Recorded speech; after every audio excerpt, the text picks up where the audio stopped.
Good afternoon.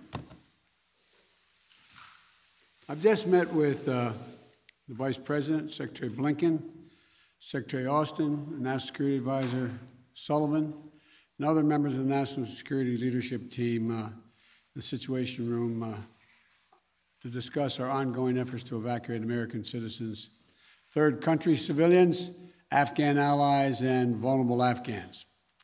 And I want to provide the American people with a brief update on the situation in Afghanistan. Since I spoke to you on Monday, we've made significant progress.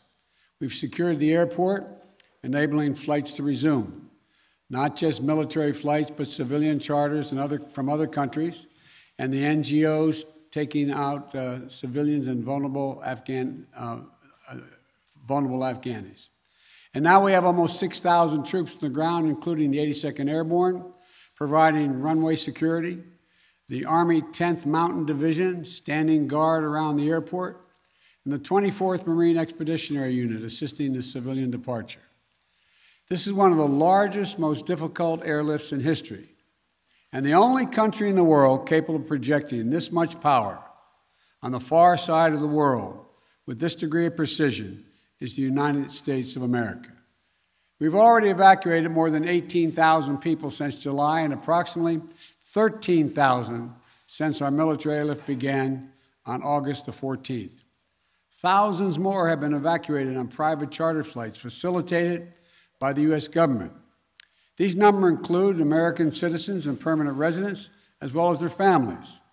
It includes SIV applicants and their families, those Afghans who have worked alongside us, served alongside of us, gone into combat with us, and provided invaluable assistance to us, such as translators and interpreters.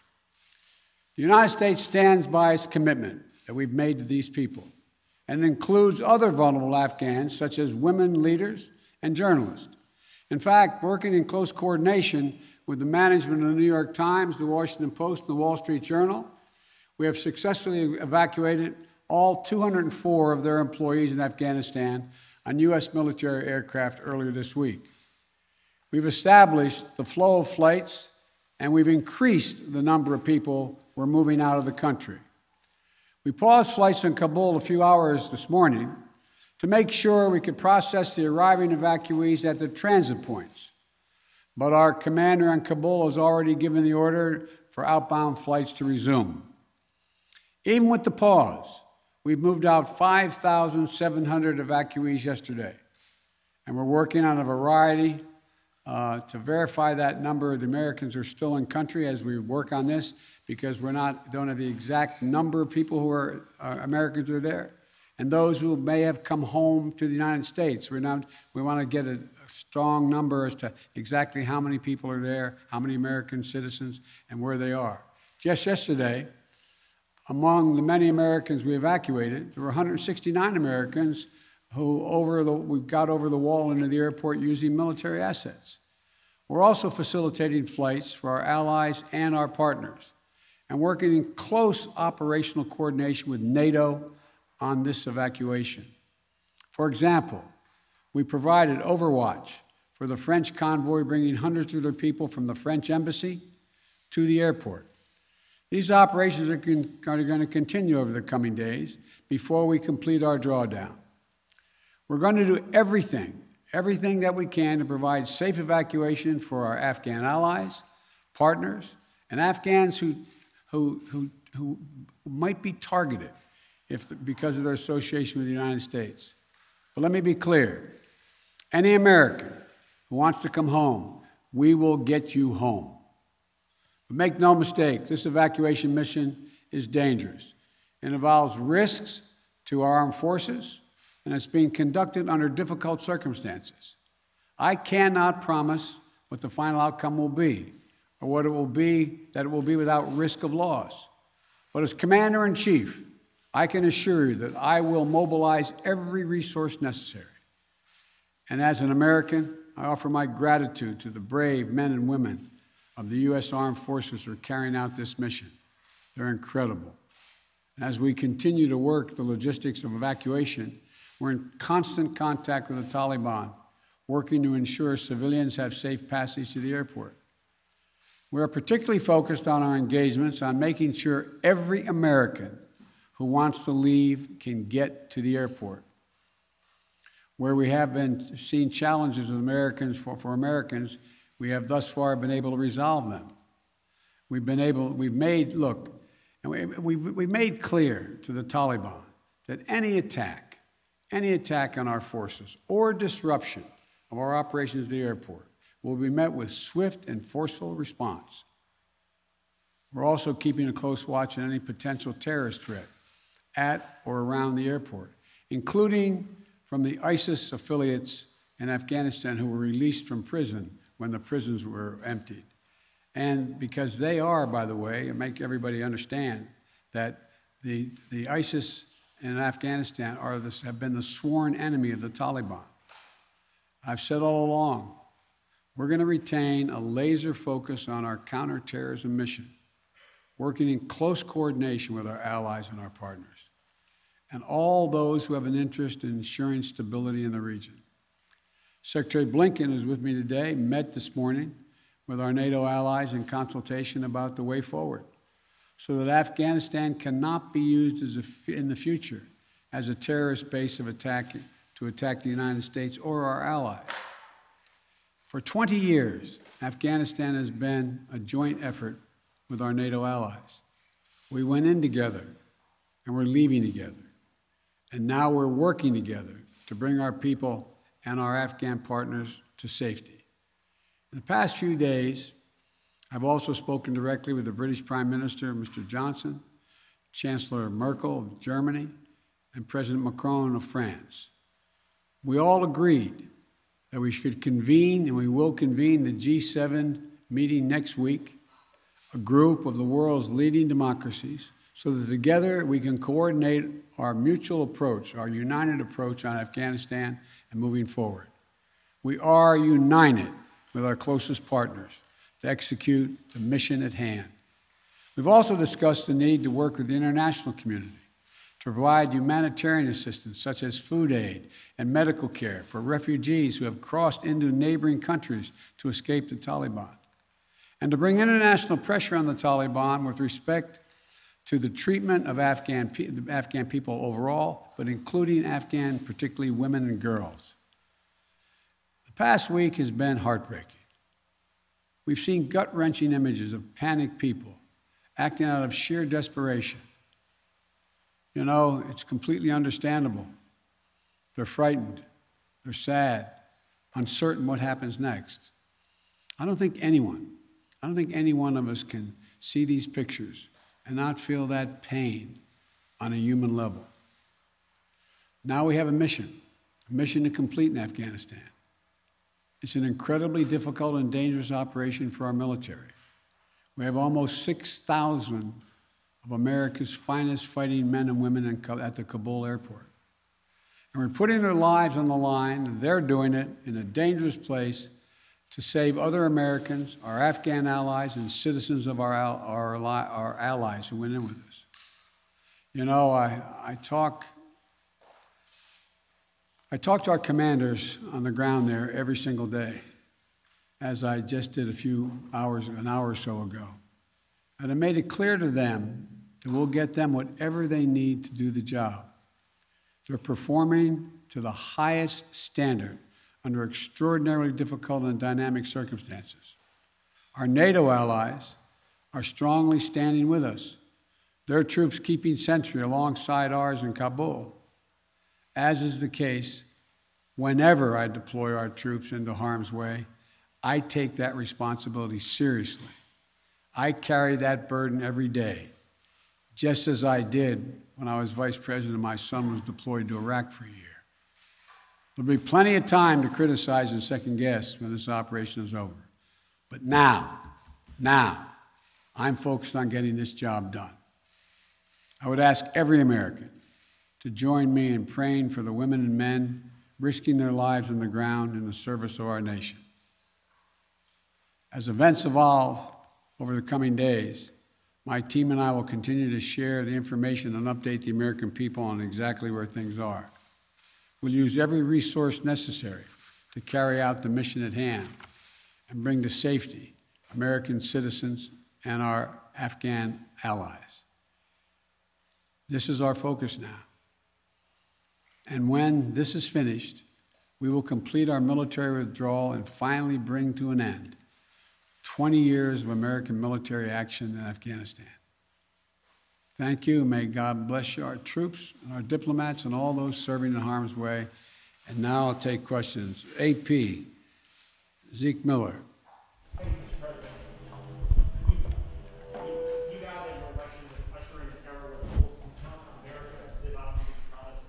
You promised to lead Afghanistan, but you also promised not to help to bring out those who helped America in its war effort.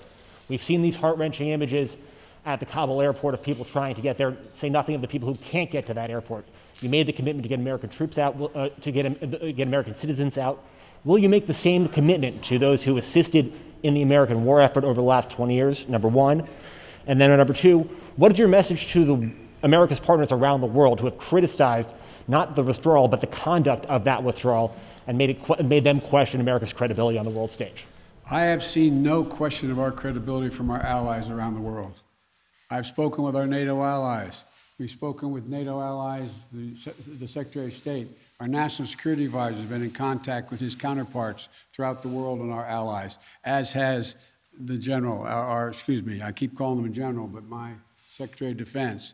The fact of the matter is, I have not seen that. As a matter of fact, the exact opposite I've gotten.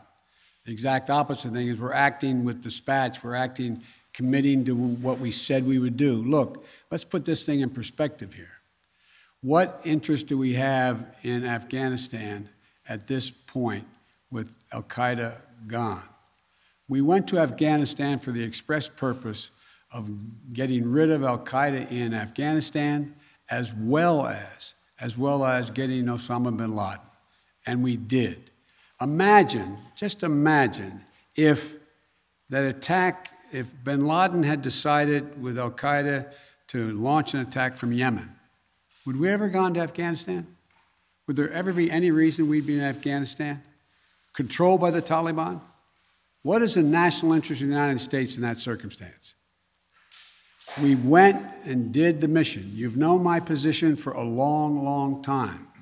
It's time to end this war. The estimates of the cost of this war over the last 20 years range from a minimum of $1 trillion to a think tank at one of the universities saying $2 trillion. That's somewhere between $150 million a day and $300 million a day. The threat from terrorism has metastasized. There's a greater danger from ISIS and al-Qaeda and all these affiliates in other countries by far than there is from Afghanistan. And we're going to retain an over-the-horizon capability that if they were to come back to be able to take them out, surgically move. So this is where we should be. This is about America leading the world, and all our allies have agreed with that. And by the way, before I made this decision, I was at the G7 as well as met with our NATO partners. And I told them all, every one of them knew and agreed with the decision I made to jointly end our involvement in Afghanistan.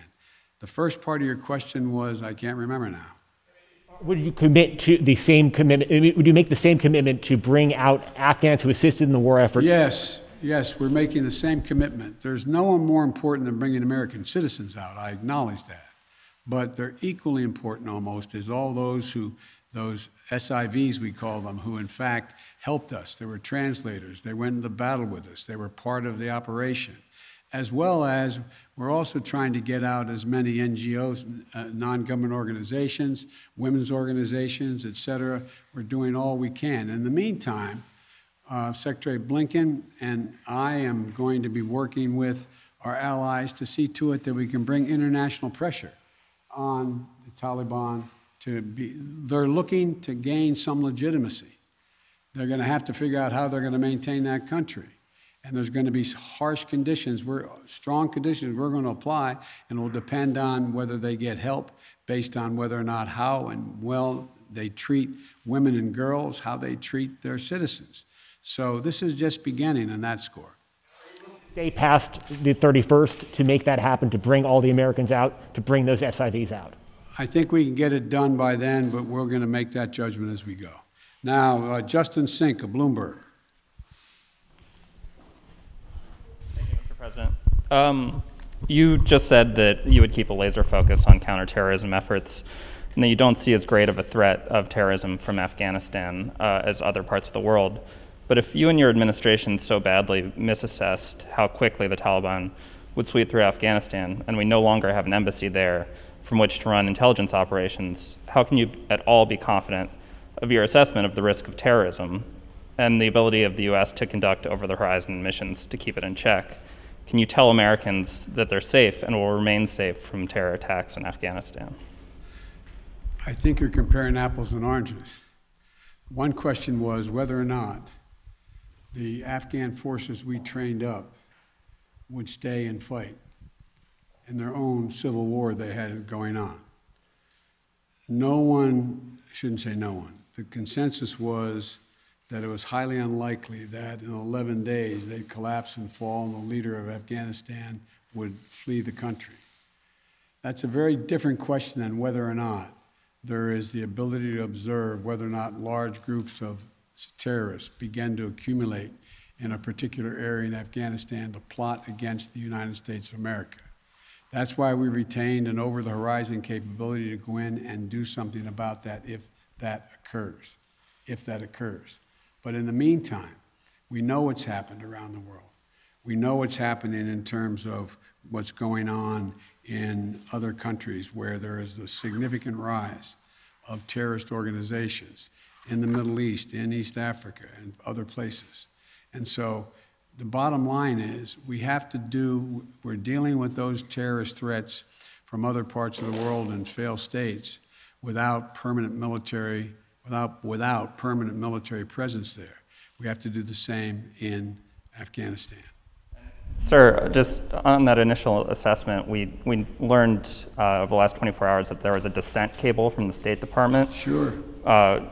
Saying that the Taliban would come faster through Afghanistan. Can you say why, after that cable was issued, the U.S. didn't do more to get Americans out? All kinds of cables, all kinds of advice. If you notice, it ranged from this group saying that they didn't say it'd fall when it would fall, when it did fall, but saying that it would fall, to others saying it wouldn't happen for a long time and they'd be able to sustain themselves through the end of the year.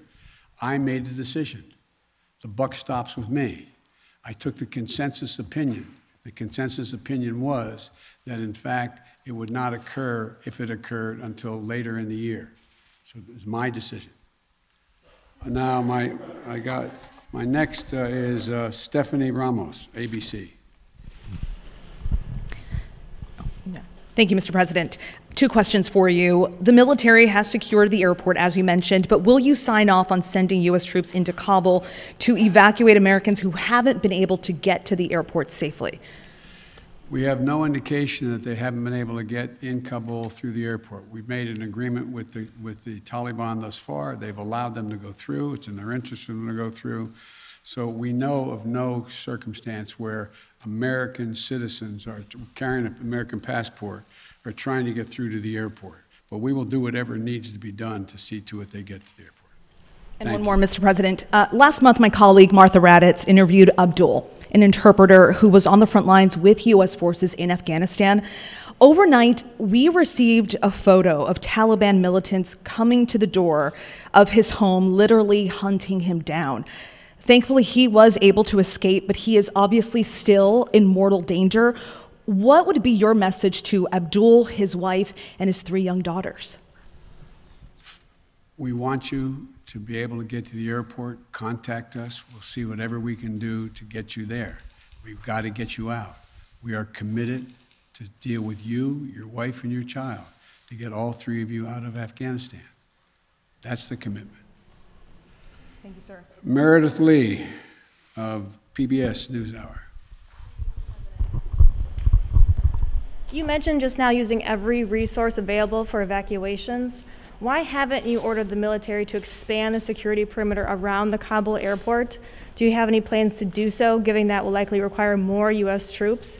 And are you considering rescue operations to recover Americans and Afghan allies stuck behind Taliban checkpoints?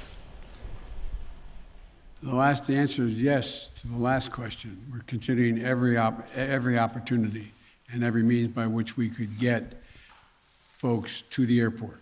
That's number one. Number two, the reason why we have not gone out and started and set up a perimeter way outside the airport in Kabul is that it's likely to draw an awful lot of unintended consequences in terms of people who, in fact, are not part of the Taliban. We've been in constant contact with the Taliban leadership on the ground in Kabul, as well as the Taliban leadership at Dahou.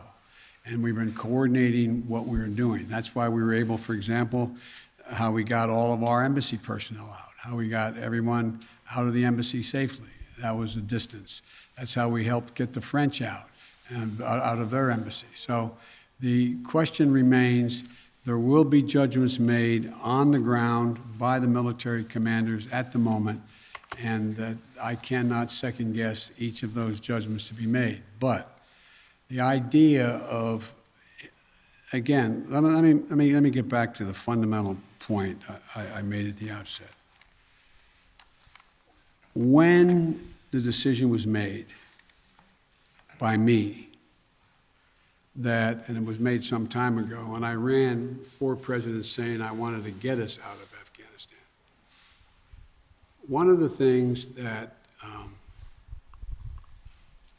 is a reality is people now say to me and to others, and many of you say it on air, that why did we have to move because no Americans are being attacked? Why did we withdraw those, why did we agree to withdraw 2,500 troops? No Americans are being attacked. As I said before, the reason they weren't being attacked was part of an agreement that Trump had made a year earlier. We will leave by May 1st, he said, as long as there's no attack on Americans in that year period. Number one. Number two, the Taliban was taking large swaths of the countryside, north and south. None of the major areas, none of the major points of the capitals of each of these provinces. But they were all over the country. And the idea that if I had said on May the 2nd or 3rd, we are not leaving, we are staying, does anybody truly believe that I would not have had to put in significantly more American forces, send your sons, your daughters, like my son was sent to Iraq, to maybe die? And for what? For what? So the only rational thing to do, in my view, was to set up and pre-position American forces for the purpose of evacuation, and the aircraft to pre-position those ahead of time so that we would be able to begin the process of evacuation of American citizens, SIVs, and others who helped us. The last point I'll make is this. Look, if we had decided 15 years ago to leave Afghanistan, it would have been really difficult. If we decided 5 years ago, if we continued the war for another decade and tried to leave, there's no way in which you'd be able to leave Afghanistan without there being some of what you're seeing now. But what we've done so far is we've been able to get a large number of Americans out, all our personnel at the embassy out, and so on. And thank God, so far, knock on wood, we're in a different position. Scott Detrow. Scott, NPR. Thank you, Mr. President. I just want to follow up on something you said a moment ago. You said that there's no circumstances where American citizens cannot get to the airport. That doesn't really square with the images we're seeing around the airport, with the reporting on the ground from our colleagues who are describing chaos and violence. Are you saying unequivocally that any American who wants to get to the airport is getting there and getting past the security barrier and to the planes where they want to go? I thought the question was, how can they get through to the airport outside the airport? And the answer is, to the best of our knowledge, the Taliban checkpoints, they are letting through people showing American passports. Now, that's a different question when they get into the rush and crowd of all the folks just outside the wall near the airport. That's why we had to, I guess, was it yesterday or the day before, we went over the wall and brought in, how many? 169 Americans. So it is a process to try to figure out how we deal with the mad rush of non-Americans, those who didn't help, those who were not on the priority list, just any Afghan to be able to get out of the country. And so my guess is that no matter what, under what circumstances there's not a whole lot of Afghanis, there's a whole lot of Afghanis that just as soon come to America, whether they're any involvement with the United States in the past at all, rather than stay under Taliban rule or any rule. So what I was saying is that we have an agreement that they will let pass through the checkpoints that the Taliban control, let Americans through. But given this, given the negotiations with the Taliban, the scenes that we're seeing, can you just fully explain why the plan wasn't to go ahead with these evacuations of both Americans and allies before the drawdowns began, before Bagram was closed, looking back several months? Because whether it was now or several months from now, there seems to be a broad consensus that the Taliban would make these gains and these would be needed at some point. Well, yeah, at some point. But the point was that although we were in contact with the Taliban and Doha for this whole period of time, that some point wasn't expected to be the total demise of the Afghan National Force, which was 300 persons. Let's assume the Afghan National Force had continued to fight and they were surrounding Kabul. Be a very different story, very different story. But the overwhelming consensus was that they were not going to collapse. The Afghan forces, they were not going to leave. They were not going to just abandon and then put down their arms and take off. So that's what happened. Thank you very, very much. Thank you.